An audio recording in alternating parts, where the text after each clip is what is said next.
अस्सलाम वालेकुम स्टूडेंट्स, उम्मीद है आप सब बिल्कुल खैरियत से होंगे और अपनी सेकंड ईयर के पेपर की तैयारी बहुत अच्छे से आप लोगों की चल रही होगी। अच्छा, आज की हमारी इस वीडियो के दो मकसद हैं, यानी ये समझ लें हमने तीर कमान में सेट कर दिया है, एक तीर से दो निशाने लगाने। पहला तो निशाना ये कि वो तमाम बच्चे जिनका बोर्ड का एग्जाम है अभी 2-3 दिन के बाद, उनके लिए ये आज की क्लास में हम 200 एमसीक्यू डिस्कस करेंगे।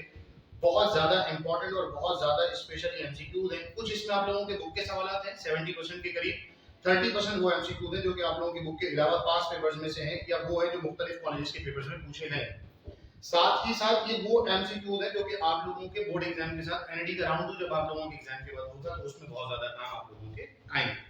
तो बिना टाइम जाए कि हम चलते हैं, हमारा पहला टॉपिक है फंक्शन एंड लिमिट्स का। एमसीक्यू नंबर 1 में क्या कह रहे हैं, the function fx is equals to x is called dash।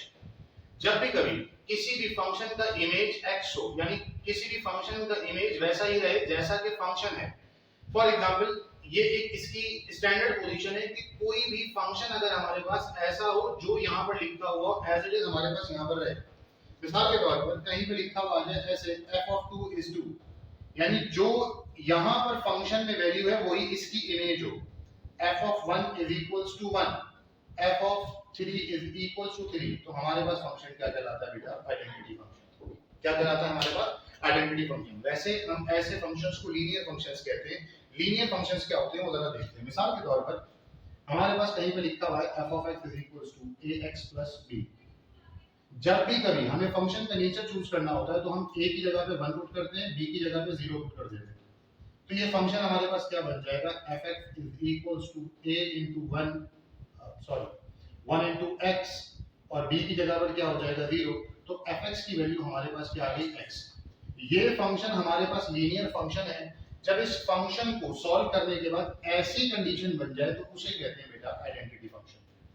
उसे क्या कहते हैं हम, आइडेंटिटी फंक्शन।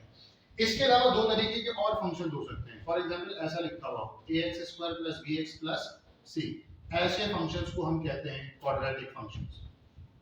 अगर ऐसा कुछ लिखा हुआ था तो आपके पास ऑप्शन क्या होता है इसका, एक फॉर एग्जांपल क्यूबिकल फंक्शन होता y = ax³ + bx² + cx + d, ऐसे करके कोई फंक्शन आता तो हमारे पास क्या होता बेटा, क्यूबिकल फंक्शन होता।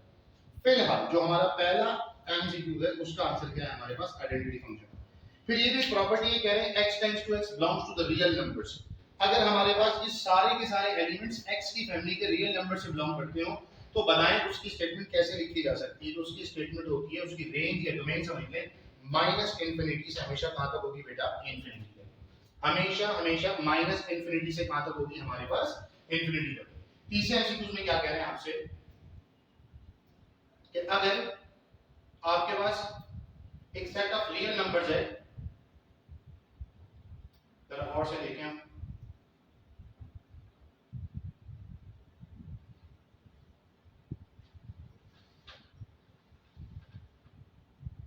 x और y की फैमिली है।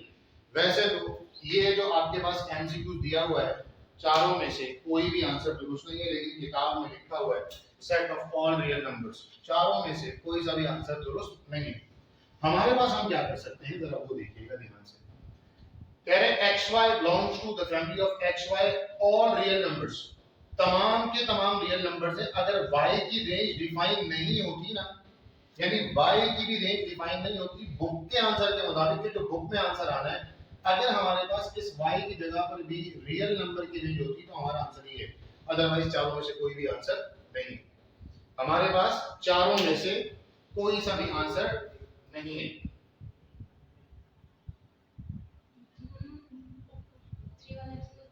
नजर नहीं आ रहा है, ओके। अब असल में ये लैपटॉप भी हमें खुद ही चलाना है।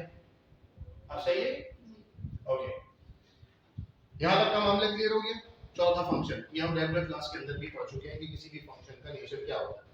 देखिए बेटा, तीन इसकी कंडीशंस है। जब भी कभी हमारे पास फंक्शन गिवन होता है तो हम फंक्शन में x की जगह पे नेगेटिव वैल्यू को पुट करते हैं। अगर नेगेटिव वैल्यू पुट करने के बाद फंक्शन के नेचर पे कोई चेंज नहीं पड़ता तो फंक्शन होता है इवन। अगर नेगेटिव वैल्यू पुट करने पर फंक्शन हो जाता है -f(x) तो फंक्शन क्या होता है बेटा, ऑड। अदरवाइज ना ही ये इवन होता है ना ही ये क्या होता है, ऑड फंक्शन होता है। तो अगर हम गौर से देखेंगे, यहाँ पे लिखा हुआ है x upon modulus of x, तो अगर मैं यहाँ पे लिख दूं माइनस का x तो ये हो जाएगा -x upon modulus of x, तो ये हो गया -x अपॉन दिस। ये पूरा का पूरा नेचर चेंज नहीं हो रहा, माइनस, और ये तो पूरी की पूरी चीज है, ये मॉड से लेके तो किसके बराबर है बेटा, fx के बराबर। तो ये हमारे पास हो गया f of minus x is equals to minus fx, the function is odd function, the function is an odd function। जरा देखिए अगले एमसीक्यू में आपसे क्या कह रहे हैं।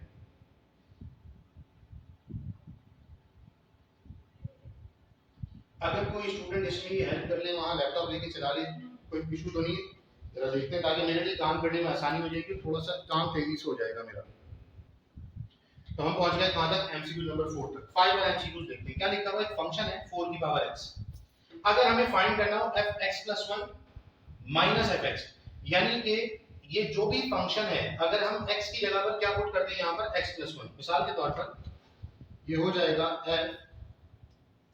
x+1 minus f of x is equals to, ये लिखा हुआ है 4, ये हो जाएगा हमारे पास 4, जहां जहां पर x है वहां वहां पर पुट कर देंगे हम x+1, फिर हम लिखेंगे माइनस, माइनस के बाद लिखेंगे fx, और fx की वैल्यू कितनी है बेटा, 4 की पावर x।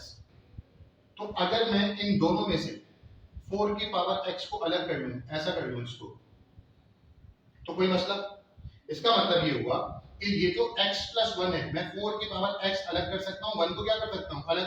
अगर मैं दोनों में से गौर से देखूं तो 4 की पावर x क्या आ रहा है मेरे पास, कॉमन, तो हो जाएगा 4 की पावर x कॉमन, अंदर बचेगा 4 की पावर 1 माइनस का 1, दैट इज 4 की पावर x into 3, तो हमारे पास आंसर आ जाएगा ये 3fx, क्योंकि 4 की पावर x किसके बराबर था हमारे पास, fx के बराबर, तो ये हो गया fx into 3, हमारा आंसर आ गया 3 टाइम्स fx। अब मैं एमसीक्यू देखते हैं।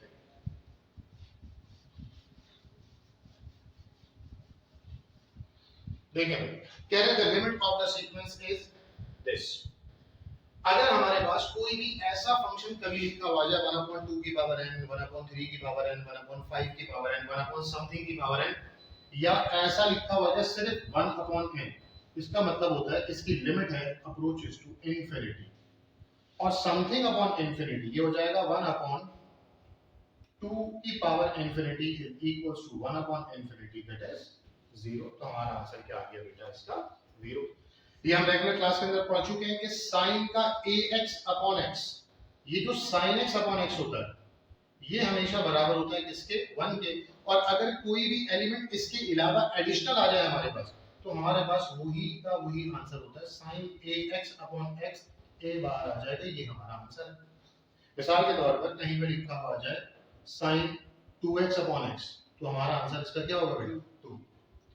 अगला एमसीक्यू को देखते हैं। एमसीक्यू नंबर 8 लिखा हुआ है x² - 9 अपॉन x - 3। अगर हम गौर से देखेंगे तो ऊपर इसके ऊपर एक फार्मूला अप्लाई होगा, और वो फार्मूला क्या है, a² - b², तो वो बराबर होता है a² - b², a + b, a - b, और नीचे भी क्या लिखा हुआ है x - 3, x - 3 से x - 3 क्या हो जाएगा बेटा, कैंसिल। कैंसिल करने के बाद हमारे पास लिमिट दी हुई है 3, तो ये हो जाएगा x की जगह पर हम पुट कर देंगे 3 + 3, that is 6। Move to the next MCQs. कह रहे हैं एक फ्रेम है हमारे पास -1 और 4, क्या है हमारे पास -1 और 4, एक फंक्शन है जिसकी रेंज है -1 से लेके 4 तक, यानी कि सपोज कर लेते हैं ये x की वैल्यू है, तो ये है -1 0 1 2 3 और 4, ये हमारी रेंज है, ना हम इसके पीछे जा सकते हैं ना ही हम इसके आगे जा सकते हैं। आपसे सवाल क्या पूछा, f of -3 की इमेज बताओ जब fx बराबर है x² के। 90% स्टूडेंट इसमें गलती क्या करते हैं, जल्दबाजी में कहते हैं fx बराबर है x² के, लिहाजा x की जगह पे -3 पुट करो, -3 पुट करेंगे तो 9 आ जाएगा, और आधी उम्मत मुस्लिमा या आधी से ज्यादा उठा के 9 पे टिक करके आ जाएगी, जबकि ये इसका आंसर नहीं है। फंक्शन उसी वक्त डिसॉल्व हो सकता है, या फंक्शन को हम उस वक्त एडजस्ट करवा सकते हैं जब ये वाली वैल्यू इस डोमेन के अंदर भी आती है। क्या ये -3 इसके अंदर आता है तो आप कहेंगे नहीं, इसका मतलब इसकी लिमिट एग्जिस्ट ही नहीं करती, आंसर है डज नॉट एग्जिस्ट। जिस भी बच्चे ने ऐसा किया होगा एक नंबर जाया हो जाएगा उसका। इसी सवाल में हमारे पास लिखा हुआ क्या होता, f of 2 फाइंड करो, तो आप फाइंड कर सकते थे f of 2 की वैल्यू क्या होगी, यहां पर अब आप 2 पुट कर देते उठाकर, तो 2 का स्क्वायर क्या हो जाता, 4, ये एग्जिस्ट करता है। जल्दबाजी में ये गलती मत कीजिएगा कि -3 उठाकर यहां पर पुट के चलो भाई जान छुड़ा ली, ऐसा हरगिज भी नहीं। अगला एमसीक्यू देखते हैं। हमारे पास लिखा हुआ है sin 90 प्लस समथिंग, इसकी एक छोटी सी ट्रिक है, एक छोटी सी टेक्निक है। वैसे तो sin 90 plus theta is equal to sin theta के बराबर होता है, लेकिन अगर कहीं पर ऐसा लिखा हुआ है तो इस h की वैल्यू को हम डायरेक्टली क्या करवा सकते हैं, 0। तो बचेगा सिर्फ हमारे पास sin 90 की वैल्यू फाइंड करके देखना, आपके पास क्या आ जाएगी 1। अदरवाइज सबसे पहले इसके ऊपर रिलेशन लगाना पड़ेगा sin अल्फा प्लस बीटा का, वो क्या sin alpha cos beta plus cos alpha sin beta. वो लंबा चौड़ा काम करने के बाद भी आपके पास आंसर क्या बच जाएगा बेटा, sin 90। यानी h की जगह पे 0 पुट करेंगे तो बचेगा sin पाई बाय 2 और आपका आंसर आ जाएगा क्या हमारे पास 90 डिग्री। अगला एमसीक्यू देखते हैं। लिखा हुआ लिमिट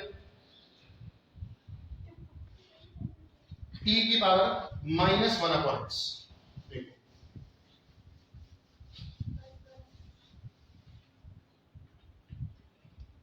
लिमिट्स e की पावर -1/x, e की पावर -1/x अगर कहीं पर लिखा हुआ आ जाए इस तरीके की कोई लिमिट्स हो, तो इसका मतलब ये हुआ कि हमारे पास हम इसको क्या करेंगे बेटा, डायरेक्टली x की जगह पे 0 अगर हम पुट कर देते हैं तो something upon 0 is infinity, e to the infinity is 0।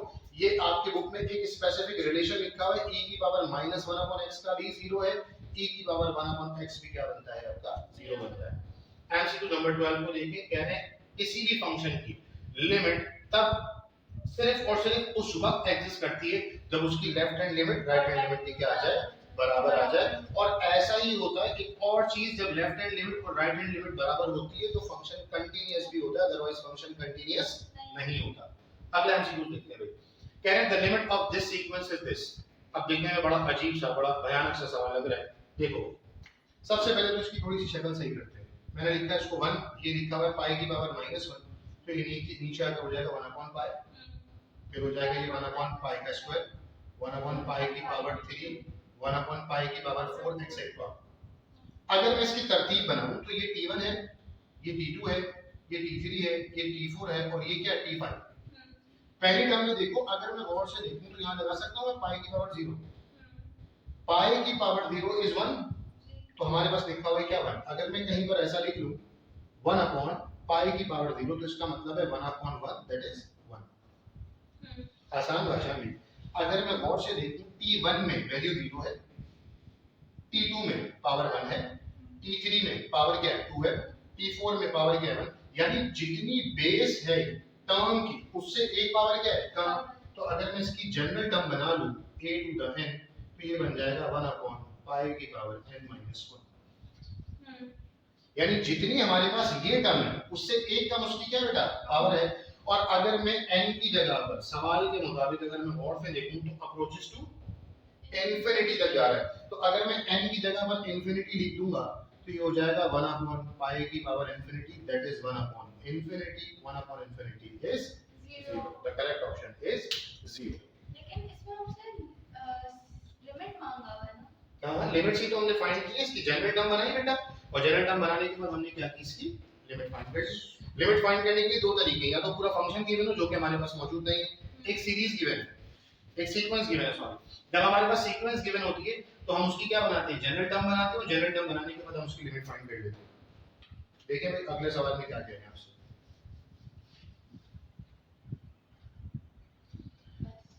which of the following represents a parametric function। ये आप लोगों ने डेरिवेटिव्स के टॉपिक में भी पढ़ा था, explicit function, implicit functions, parametric function. ऐसे फंक्शन जिनमें दो अलग-अलग तरीके के फंक्शन होते हैं, f is equal to function of something, y is equal to function of something, ये होता है हमारे पास पैरामीट्रिक फंक्शन। एमसीक्यू नंबर 15 में आपसे क्या कह रहे हैं, एक gx की वैल्यू है हमारे पास 3x + 2 और g of fx फाइंड करना है, जिसकी वैल्यू हमारे पास कितनी दी हुई है बेटा 2। तो हम क्या करेंगे, ये 3x + 2 जो हमारे पास लिखा हुआ है, ये जो 3x + 2 और ये जो हमारे पास लिखा हुआ है यहाँ पे 2, इसे क्या करते हैं जरा गौर से देखो, लिखा हुआ g of f of x = 2। ये वाली जो x की वैल्यू दी हुई है हमारे पास कितनी दी हुई है 2। तो अब आप ये थोड़ा सा पेंसिल उठाएं, पेंसिल उठाने के बाद इसको ट्राई करें। आप लोगों ने क्लास में पढ़ा है ना g of f of g वगैरह वगैरह। एक योर टाइम, 1 मिनट लें और इसको सॉल्व करके मुझे बताएं। जब तक मैं वीडियो को पॉज कर रहा हूं ट्राई करेंगे इसको, फंक्शन की वैल्यू को रिप्लेस करें, आंसर आ जाएगा। आए देखो किसी से भी सॉल्व नहीं हुआ, इसी वजह से बहुत सारे बच्चों से सॉल्व नहीं होगा, इसी वजह से हमने कोशिश की है कि इन एमसीक्यूज को हम कवर करें। अब जरा गौर से देखिएगा, मैंने यहाँ पर फंक्शन की जहां जहां पर भी x लिखा है ना वहां पर क्या पुट करना है मैंने fx। तो मैंने लिखा 3fx + 2, ये रहा 3fx + 2 = 2। अगर मैं गौर से देखूं तो ये जो प्लस का 2 है वहां जाकर क्या हो जाएगा, तो ये हो जाएगा 3 टाइम्स fx = 0। 2 - 2 = 0, ये 3 मल्टीप्लाई हो रहा है, वहां जाकर डिवाइड होगा तो क्या हो जाएगा, यानी fx की वैल्यू हमारे पास कितनी आ गई, 0। अब x ही नहीं बचा तो 1 हो, 2 हो, 3 हो, 4 हो, 5 हो, 6 हो, कोई भी नंबर पुट कर ले, मेरा आंसर क्या आ चुका है। मिसाल के तौर पर सॉल्व करने के बाद यहां से बचता है fx = x²। तो हर इंडिविजुअल नंबर रखने पर अलग अलग आंसर आता है, लेकिन इस वक्त आप यहां पर दुनिया का कोई भी पॉजिटिव नेगेटिव नंबर उठाकर पुट कर दोगे, आपका आंसर क्या आ रहा है सवाल के लिए। अच्छा 16 वाले में बड़ा अजीब सा सवाल है, ऐसे आप लोगों ने एक्सरसाइज 2.4 में देखे और ऐसा लगता है पता नहीं कितना बड़ा सवाल होगा, हमें लगाने क्या कुछ करना पड़ेगा, कुछ भी नहीं करना है, इसकी छोटी सी ट्रिक है। और वो ट्रिक क्या है हमारी वो जरा देख लें। हमारे पास हम रेगुलर क्लास के अंदर ये बात डिस्कस कर चुके हैं कि sin x/x क्या होता है 1, x/sin x भी क्या होता है 1। अच्छा टेंजेंट x/x क्या होता है, ये आपकी बुक में नहीं लिखा हुआ, लेकिन मैं आपको बता चुका हूं कि टेंजेंट x/x भी क्या होता है 1 और x/tangent x भी क्या होता है 1। तो अगर x/tangent x पूरा का पूरा, क्योंकि x 0 नहीं है, अगर मैं इसकी जगह पर इसको 1 कंसीडर कर लूं तो नीचे क्या बचा है, आंसर इसका 1/3। करेक्ट, कोई ऑप्शंस नहीं, यानी कोई आप लोगों को लंबा चौड़ा काम करने की कोई जरूरत नहीं।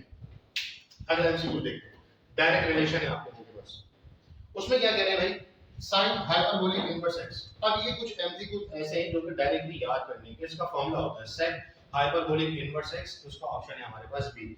आप लोगों की बुक के अंदर आप लोग चैप्टर के स्टार्ट में चार्ट देखेंगे तो sin cos tangent cot sec cosec 6 के 6 फंक्शन हाइपरबोलिक इनवर्स के साथ दिए हुए, सबके मुख्तलिफ रिलेशन है, जो कि आप वहां से देखेंगे तो आप लोगों को सारी की सारी चीजें पता चल जाएंगी। अगले एमसीक्यू उसमें देखते हैं। अच्छा अब इसकी स्टार्टिंग में मैंने आप लोगों को बेसिक बताई, जैसा भी मैंने ऊपर जुगाड़ भी लगाई ना, मैंने टेंजेंट x वाले सवाल के अंदर गौर से देखेंगे तो ये वाला sin x/x क्या हो जाएगा 1, बचा क्या है, तो 4/5 को 1 से मल्टीप्लाई करेंगे तो आंसर क्या आ जाएगा, दैट्स इट। ठीक है, वर्किंग भी देख लो, इसको करेंगे आप sin x/x और यहाँ पे 4/5 को अलग कर देंगे।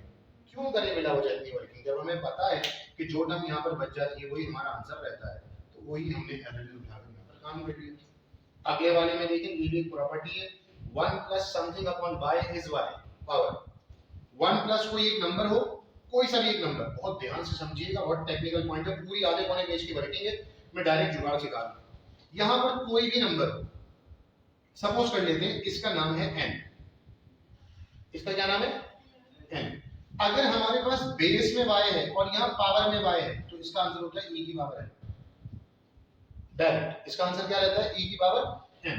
मिसाल के तौर पर लिखा हुआ हो 1 प्लस 6 अपॉन x की पावर x, तो देखें इसका फ्रैक्शन और ये पावर सेम हो गई तो इसका आंसर आ जाएगा e की पावर 6, यहाँ पर आ रहा है e की पावर 5। अगले ही एमसीक्यू में जरा गौर से देखें, अगर पावर नेगेटिव हो जाती है तो क्या करना पड़ता है। अब इसमें भी बड़ी गड़बड़ करते हैं बच्चे, नेगेटिव पॉजिटिव। अब वो जरा देखो, अगर पावर नेगेटिव आ गई है तो फॉर्मूला तो वही रहेगा, लेकिन क्या हो जाएगा e की पावर -5, तो इसको जब हम चेंज करेंगे तो हो जाएगा e की पावर, दैट्स इट, ये हमारा इसका आंसर। अगला वाला देखें, वही हमारे पास फंक्शन क्या होगा। अब ये मैं चाहूंगा कि आप लोग खुद से इसको सॉल्व करें, ट्राई कीजिएगा थोड़ी देर में, कि जब हम यहाँ पर पुट कर देंगे तो हो जाएगा -x और ये हो जाएगा मॉड्यूलस ऑफ +x। अगर मैं इन दोनों का माइनस का साइन कॉमन निकाल भी लूं तो अंदर बचेगा x minus modulus of x। अब ये आप लोगों ने जज करना है, मैंने नहीं बताना कि ये फंक्शन इवन है, ये फंक्शन ऑड है, या दोनों में से कोई भी फंक्शन नहीं है, थोड़ी सी मेहनत आप भी करेंगे। अगर ये नीदर इवन नॉर ऑड है तो भी, अगर ये ऑड है तो भी, अगर ये इवन है तो भी, ये किसने जज करना है बेटा, आप लोगों ने। मैं आप लोगों को बता चुका शुरू के अंदर, -x रखने से अगर फंक्शन पे चेंज नहीं आता इवन है, अगर नेगेटिव फंक्शन बन जाता है तो ऑड है। यहाँ पर दोनों में से कुछ भी नहीं बन रहा। देखो मैंने माइनस रखा इसकी जगह पर भी, इसकी जगह पर भी। अब आप कहेंगे सर इसकी जगह माइनस कहाँ रखा है, रख लेते हैं। मॉड्यूलस का काम होता है नेगेटिव वैल्यू को क्या बना देना, पॉजिटिव। तो अगर हमारे पास ऐसा कुछ हो जाएगा तो करेंगे क्या, जरा गौर से देखो। मैंने इन दोनों में से अगर माइनस के साइन को कॉमन निकाल लें तो क्या ये fx के बराबर है, यानी जो क्वेश्चन में हमारे पास फंक्शन और ये सेम है, इसका मतलब ये भी बराबर नहीं है, इसका मतलब f ऑफ x के बराबर भी नहीं, तो ना ही ये इवन है ना ही क्या है ऑड। यहाँ पर क्या कह रहे हैं, कोई भी फंक्शन अगर हमारे पास रियल नंबर को रिप्रेजेंट करता है, कोई भी फंक्शन, अगर रियल नंबर को रिप्रेजेंट करता है और उसकी रेंज भी रियल नंबर है, तो आप बताएं अंडर रूट एक्स पे 16 की इमेज क्या होगी? तो सिंपल उठाकर 16 को यहाँ पर पुट करेंगे, आंसर क्या आ जाएगा? अब यहाँ पे देखेंगे लिखा हुआ sin x upon tan x, वैसे तो ये फिक्स फंक्शन है जिसके बराबर होता है 1 के बराबर, लेकिन हम फिर भी सॉल्व करके देखते हैं। sin x को sin x छोड़ते हैं और अपॉन में जो tan x है उसकी जगह पर हम लिखेंगे sin x upon cos x, reverse कर लेंगे तो हो जाएगा sin x into cos x upon sin x। sin x से sin x कैंसिल हो जाएगा, लिमिट्स अप्रोचेस टू 0 है, cos 0 की वैल्यू हमारे पास क्या होती है? 1 होगी, तो हमारा आंसर यहाँ से क्या आ गया? 1। अगला वाला देखते हैं, एमसीक्यूज नंबर 24। देखिए फिर से एक फंक्शन दिया हुआ है, कह रहे हैं sin x plus cos x, तो इसको ट्राई कर लेंगे। अब नेगेटिव रखने के बाद करेंगे क्या? पहले लिखेंगे f of minus x is equal to sin minus x plus cos minus x। अब ये sin का minus x ट्रिग्नोमेट्री में होता है minus sin x, cos का नेगेटिव एंगल पॉजिटिव एंगल होता है। कई मर्तबा मैं क्लास में ये बात आप लोगों से डिस्कस कर चुका हूं। अपनी याद दहानी के लिए, अपनी आसानी के लिए कोई सा भी एक एंगल चूज कर लीजिएगा, 30, 45, 60, 90, 120, कोई सा भी एंगल। साइन का पॉजिटिव नेगेटिव बराबर नहीं होगा, लेकिन कॉस का पॉजिटिव नेगेटिव बराबर होगा। तो मुझे बताएं क्या function of minus x fx के बराबर आया? नहीं। तो पहला इवन तो नहीं। अगर मैं इन दोनों में से माइनस के साइन को कॉमन ले लूं तो अंदर बचेगा sin x माइनस का पॉजिटिव। तो क्या ये अब fx के बराबर आया? ये अब भी बराबर नहीं है, नीदर इवन नॉर। देखो जरा एक और प्रॉपर्टी, ये भी हम रेगुलर क्लास के अंदर पढ़ चुके हैं, x to the power n minus a to the power n। इसकी मैंने ट्रिक बताई थी कि जो भी x की पावर है पहले वो लिखी जाती है, फिर ये जो नंबर है वो लिखा जाता है, और फिर इस पावर में से क्या करवा देते हैं उनका, हमेशा हमेशा। मिसाल के तौर पर लिखा हुआ है x की पावर n माइनस 2 की power n upon x minus 2। तो सबसे पहले लिखेंगे n, फिर लिखेंगे a की जगह पर क्या है 2, और उसके बाद हमारे पास क्या आ जाएगा n, फिर आएगा 2 और उसकी पावर हो जाएगी n माइनस 1। That's it. आगे देखते हैं फर्दर हमारे पास और किस तरीके के एमसीक्यू है। तो ये हो गया हमारा लिमिट्स का पोर्शन पूरा। हम आ गए इसके ऊपर डिफरेंशिएशन के ऊपर, जो कि आप लोगों को बड़ा ही मुश्किल टॉपिक लगता है। देखिए डिफरेंशिएशन बिल्कुल भी मुश्किल टॉपिक नहीं होता, बहुत ही ज्यादा आसानी से थोड़ी सी लॉजिक समझनी होती है। हमारे पास लिखा हुआ 2 अपॉन x क्यूब का डेरिवेटिव बता दें क्या हो सकता है। तो भाई 2 को तो हम साइड में रखते हैं, इसको रखते हैं 1 अपॉन x की पावर 3। तो हमने एक फॉर्मूला पढ़ रखा है इसका, वो होता है 1 अपॉन x की पावर n का। जब हमें डेरिवेटिव फाइंड करना होता है तो वो होता है बेटा माइनस n अपॉन x की पावर n प्लस 1। तो यहाँ पर पावर कितनी है 3, तो ये हो जाएगा 2 माइनस 3 अपॉन x की पावर n प्लस 1 यानी कि 4, तो ये हो गया माइनस 6 अपॉन x की पावर 4। ये रहा हमारा आंसर। ठीक है, हाँ मैंने इसकी तमाम चीजों की शॉर्ट ट्रिक्स बताई हुई। कोई मसला किसी भी स्टूडेंट को? पक्की बात है, समझ में आ रहा है? हाँ बिल्कुल ऐसा हो सकता है। आप पहले इसको नीचे से ऊपर लेके जाओ, फिर इसकी पावर को चेंज करो, लेकिन लंबा मेथड है, इससे आप डायरेक्टली एक ही स्टेप में आंसर निकाल सकते हो। ठीक है, मैं दोबारा बताता हूँ। कभी भी हमारे पास ऐसा लिखा हुआ है, मान लेते हैं ऐसा लिखा हुआ 1 अपॉन x की पावर n, इसका फॉर्मूला ऐसा लिखते हैं minus n upon n plus. अब लिखा हुआ है हमारे पास ऐसा 1 upon x to the power 5, और इसका हमें क्या करना है डेरिवेटिव फाइंड करना है। तो हम सबसे पहले लिखेंगे -5 क्योंकि n की वैल्यू 5 है, नीचे लिखेंगे x और 5 प्लस 1 क्या हो जाएगा 6।